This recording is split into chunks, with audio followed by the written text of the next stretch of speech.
श्रीराम राम रामेति रमे रामे मनोरमे सहस्रनाम तत्तुल्यं रामनाम वरानने। ॐ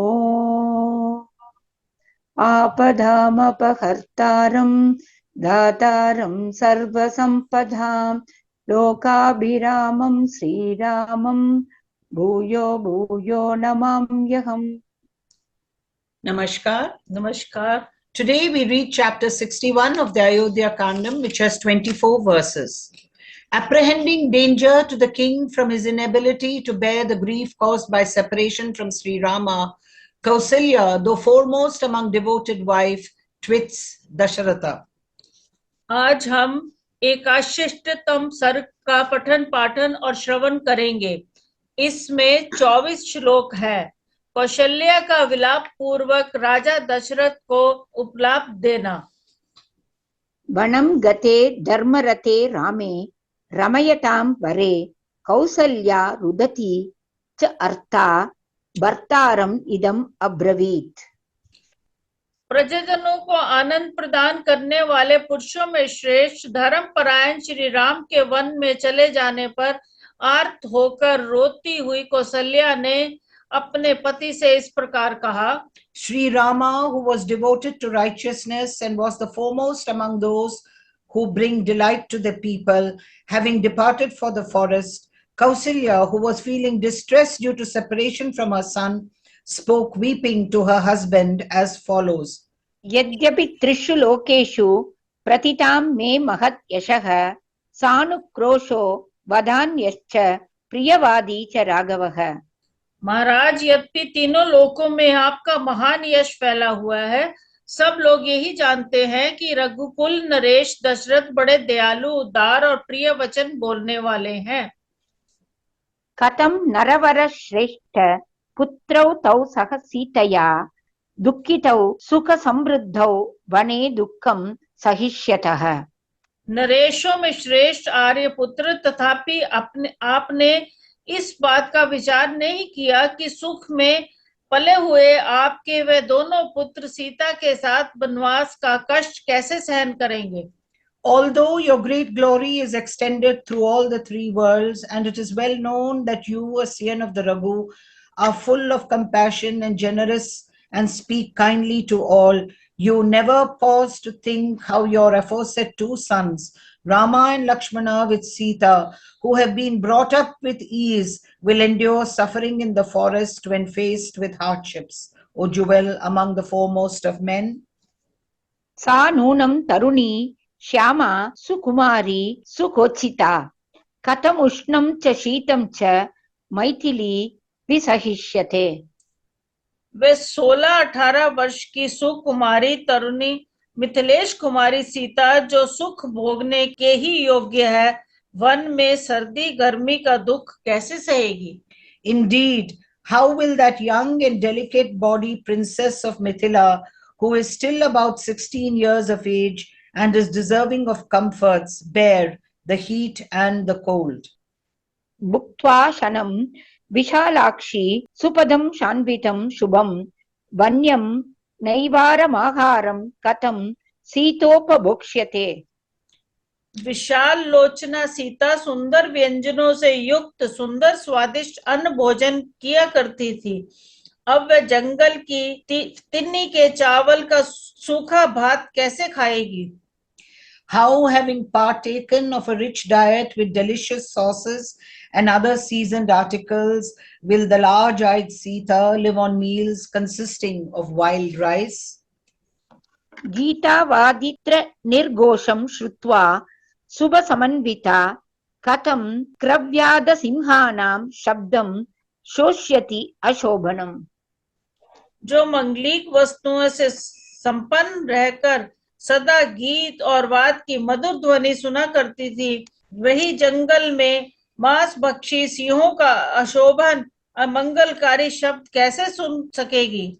How, having listened to the sweet strains of vocal and instrumental music, will Sita, who is richly endowed with auspicious qualities, bear to hear the unpleasant roar of lions, animals that feed on flesh? Mahendra ध्वज संकाशः क्व नु शेते महाभुजः भुजं परिघ संकाशम् उपाधाय महाबलः। जो इंद्रध्वज के समान समस्त लोकों के लिए उत्सव प्रदान करने वाले थे, वह महाबली महाबाहु श्री राम अपनी परिध जैसी मोटी बाहों का तकिया लगाकर कहाँ सोते होंगे? Where does that mighty armed Prince Rama, who is possessed of great might and is delighting all, resembles the banner raised in honor of the mighty Indra on the 12th of the bright half of the Bhadrapada as a mark of festivities, repose placing his arm stout as an iron club under his head for support? पद्मवर्णं सुखे शान्तं पद्मनिश्वासमुत्तमं कदा द्रक्ष्यामि रामस्य वदनं पुष्करेक्षणम्। जिसकी कांति कमल के समान है, जिसके ऊपर सुंदर केश शोभा पाते हैं, जिसकी प्रत्येक सांस में कमल की सी सुगंध निकलती है तथा जिसमें विकसित कमल के सुंदर नेत्र सुशोभित होते हैं, श्री राम के उस मनोहर मुख को मैं कब देखूंगी? When shall I behold again that exquisite countenance of Rama, which possesses the hue of a lotus leaf and is decked with lovely locks, nay, whose breath emits the fragrance of a lotus and which is possessed of lotus-like eyes? वज्रसारमयं नूनं हृदयं मे न संशयः अपश्यन्त्या न तं यत् वै फलतीदं सहस्रधा। मेरा हृदय निश्चय ही लोहे का बना हुआ है, इसमें संशय नहीं है, क्योंकि श्री राम को ना देखने पर भी मेरे इस हृदय के सहस्त्रों टुकड़े नहीं हो जाते हैं। Surely my heart is made of a substance as hard as adamant. There is no doubt about it, as it is clear from the fact that it does not break into 1,000 pieces even while I do not behold him. यत्त्वया करुणं कर्म व्यपोह्य मम बान्धवाः निरस्ताः परिधावन्ति सुखार्हाः कृपणा वने। आपने ये बड़ा ही निर्दयतापूर्ण कर्म किया है कि बिना कुछ सोच विचार किए मेरे बांधवों को कई के कहने से निकाल दिया है, जिसके कारण वे सुख भोगने के योग्य होने पर भी दीन होकर वन में दौड़ रहे हैं। Indeed, it was a cruel act on your part that expelled by you my near and dear ones who were deserving of comforts knock about in a wretched condition in the forest, leaving the city. यदि पंचदशे वर्षे राघवः पुनरेष्यति जह्याद् राज्यं च कोशं च भरतो नोपलक्ष्यते। यदि 15वें वर्ष में श्री रामचंद्र जी पुनः वन से लौटे तो भरत उनके लिए राज्य और खजाना छोड़ देंगे, ऐसी संभावना नहीं दिखाई देती।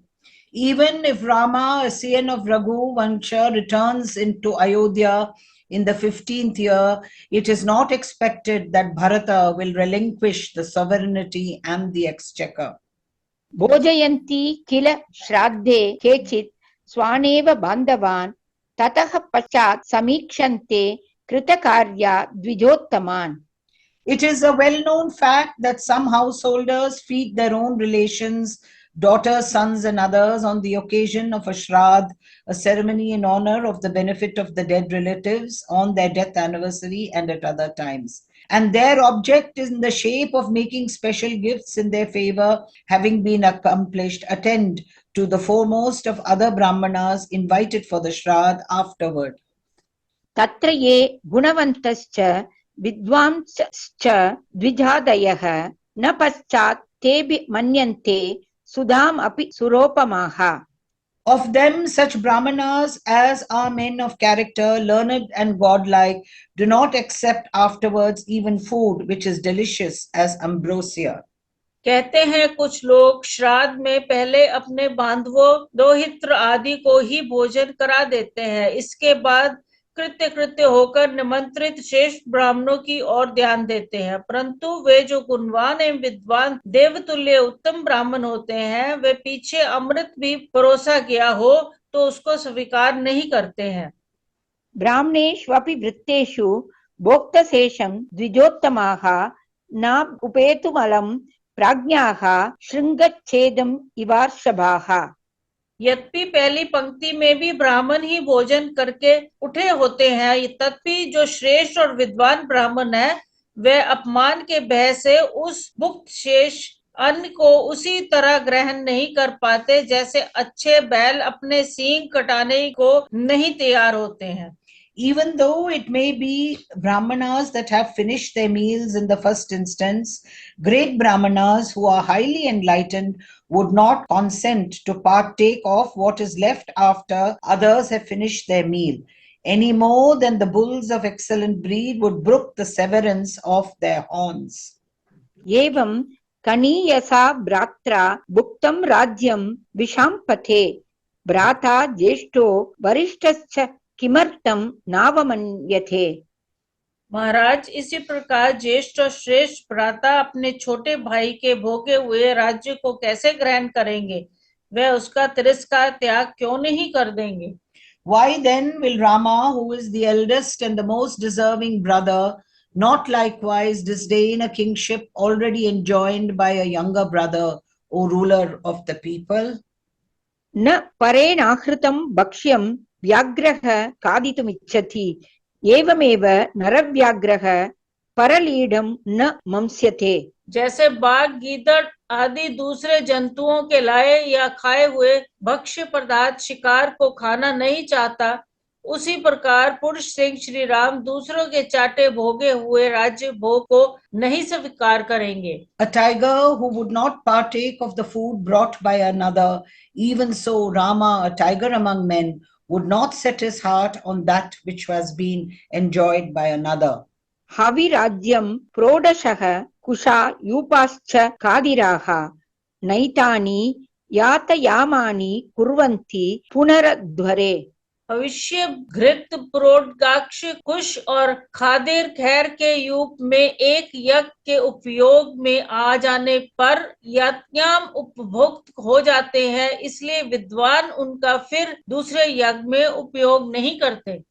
The wise do not use for a second time in a sacrifice the following already used in another sacrifice, which is sacrificial food, ghee, purudosha, a mass of ground rice rounded into a kind of cake, usually divided into pieces, placed on receptacles and offered as an oblation in the fire, blades of grass and sacrificial posts of khadira wood. तथा ख्यातमिदं राज्यं हृतसारं सुरामिव नाभिमन्तुमलं रामो नष्टसोमम् इवाध्वरम्। इसी प्रकार निस्सार सुरा और भुक्त विशिष्ट यज्ञ संबंधी सोम रस की भांति इस भोगे हुए राज्य को श्री राम नहीं ग्रहण कर सके। Even so, Rama too will not be able to accept this sovereignty already enjoyed by Bharata any more than one would set one's heart on wine deprived of its essence, or on the remnants of the beverage called soma, which is drunk during sacrificial performance. नैवं विधमसत्कारं राघवो मर्शयिष्यति बलवानिव शार्दूलो बालदेराभिमर्शनम्। जैसे बलवान शेर किसी के द्वारा अपनी पूंछ का पकड़ा जाना नहीं सह सकता, उसी प्रकार श्री राम ऐसे अपमान को नहीं सह सकेंगे। Rama, a scion of the Raghuvamsha, will not suffer such indignity any more than a mighty tiger would brook the twisting of its tail. नैतस्य सहिता लोका भयं कुर्युर्महामृधे अधर्मं त्विह धर्मात्मा लोकं धर्मेण योजयेत्। समस्त लोग एक साथ होकर यदि महास्मरण में भी आ जाएं तो भी वह श्री रामचंद्र जी के मन में भय उत्पन्न नहीं कर सकते। तथापि इस तरह राज्य लेने में अधर्म मानकर उन्होंने इस पर अधिकार नहीं किया। जो धर्मात्मा समस्त जगत को धर्म में लगाते हैं, वे स्वयं अधर्म कैसे कर सकते हैं। All the worlds combined against him would not be able to cause terror into him, even in a major conflict. He, however, did not wrest the throne of Ayodhya, even though capable of doing so. Because his mind being intent on righteousness, he is vowed to lead even unrighteous people towards righteousness by setting a noble example before them. नन्वसौ काञ्चनैः बाणैः महावीर्यो महाभुजः युगान्त इव भूतानि सागरानपि निर्दहेत्। वे महापराक्रमी महाबाहु श्री राम अपने स्वर्ण भूषित बाणों द्वारा सारे समुद्र को भी उसी प्रकार दग्ध कर सकते हैं जैसे समतर्क अग्निदेव प्रलय काल में संपूर्ण प्राणियों को भस्म कर डालते हैं।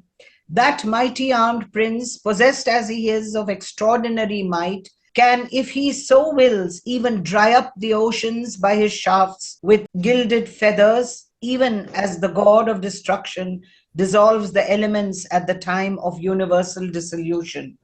स तादृशः सिंहबलो वृषभाक्षो नरऋषभः स्वयमेव हतः पितरा जलजेनात्मजो यथा। सिंह के समान बल और बैल के समान बड़े बड़े नेत्र वाला वैसा नरश्रेष्ठ वीर पुत्र स्वयं अपने पिता के ही हाथों द्वारा मारा गया, राज्य से वंचित कर दिया गया। ठीक उसी तरह जैसे मत्स्य का बच्चा अपने पिता मत्स्य के द्वारा ही खा लिया जाता है। That jewel among men who is so powerful as indicated above, nay, who possesses the strength of a lion and has eyes big as those of a bull, has been ruined by his own father, even as the brood of a fish are devoured by the fish itself. द्विजाति चरितो धर्मः शास्त्रे दृष्टः सनातनैः यदि ते धर्मनिरते त्वया पुत्रे विवासिते। आपके द्वारा धर्मपरायण पुत्रों को देश निकाला दे दिया गया, अतः ये प्रश्न उठता है कि सनातन ऋषियों ने वेद में जिसका साक्षात्कार किया तथा श्रेष्ठ द्विज जिसे अपने आचरण में लाए हैं, वह धर्म आपकी ही दृष्टि में सत्य है या नहीं। A son who is deeply devoted to righteousness, having been exiled by you, it is problematic whether the path of virtue discovered by the ancient sages and followed by the twice born really exists in your eyes. गति रेखा पतिः नार्या द्वितीया गतिः आत्मजः तृतीया ज्ञातयो राजां चतुर्थी नैव विद्यते। राजन, नारी के लिए एक सहारा उसका पति है, दूसरा उसका पुत्र है तथा तीसरा सहारा उसके पिता भाई आदि बंधु बांधव है, चौथा कोई सहारा उसके लिए नहीं है। The main support of a woman is her husband, the second is her son, the third is her kindred, and there is no fourth support at all, O king. तत्र त्वं मम नैवासि रामश्च वनमाहितः न वनं गन्तुमिच्छामि सर्वथा हाहता त्वया। इन सहारों में आप तो मेरे हैं ही नहीं, क्योंकि आप सौत के अधीन हो। दूसरा सहारा श्री राम है जो वन में भेज दिए गए हैं और बंधु बांधव भी दूर हैं, अतः तीसरा सहारा भी नहीं रहा। आपकी सेवा छोड़कर मैं श्री राम के पास वन में जाना नहीं चाहती हूँ, इसलिए सर्वथा आपके द्वारा मारी ही गई। Of the aforementioned three supports, you, my husband, are surely no support for me, inasmuch as you are under the thumb of my co-wife, while Rama has been sent away to the forest. I do not wish to proceed to the forest, since I cannot live apart from you. In this way, alas, I have been utterly destroyed by you. हतं त्वया राष्ट्रमिदं सराज्यं हताः स्म सर्वाः सह मन्त्रिभिश्च हता सुपुत्रास्मि हताश्च पौराः सुतश्च भार्या च तव प्रहृष्टौ। आपने श्री राम को वन में भेजकर इस राष्ट्र का तथा आसपास के अन्य राज्यों का भी नाश कर डाला, मंत्रियों सहित सारी प्रजा का वध कर डाला। आपके द्वारा पुत्र सहित मैं भी मारी गई और इस नगर के निवासी भी नष्ट प्राय हो गए। केवल आपके पुत्र भरत और पत्नी कैकेयी दो ही प्रसन्न हुए हैं। The kingdom of Koshala, along with other neighboring kingdoms, has been ruined by you. Nay, we all, your people, along with the counselors, have been destroyed by you. I stand doomed with my son Rama. The citizens too have been ruined. Only your son Bharata and wife Kaikeyi feel greatly delighted. इमां गिरं दारुणशब्दसंहितां निशम्य रामेति मुमोह दुःखितः ततः स शोकं प्रविवेश पार्थिवः स्वदुष्कृतं चापि पुनः तथा स्मरत्। कौशल्या की ये कठोर शब्दों से युक्त वाणी सुनकर राजा दशरथ को बड़ा दुख हुआ। वे हा राम कहकर मूर्छित हो गए। राजा शोक में डूब गए। फिर उसी समय उन्हें अपने एक पुराने दुष्कर्म का स्मरण हो गया, जिसके कारण उन्हें यह दुख प्राप्त हुआ था। Distressed to hear this condemnation of himself by Kausalya, couched in hard words, the emperor fell into a swoon, crying, "O Rama!" He then got plunged in grief and also vividly recalled once more his past misdeed, responsible for his present calamity. इत्यार्षे श्रीमद् रामायणे वाल्मीकीये आदिकाव्ये अयोध्याकाण्डे 61तमः सर्गः। इस प्रकार श्री वाल्मीकि निर्मित अश्वरामायण आदि काव्य के अयोध्या कांड में 61वां सर्ग पूरा हुआ। Thus ends Canto 61 in the Ayodhya Kandam of the glorious Ramayana of Valmiki, the work of a rishi and the oldest epic.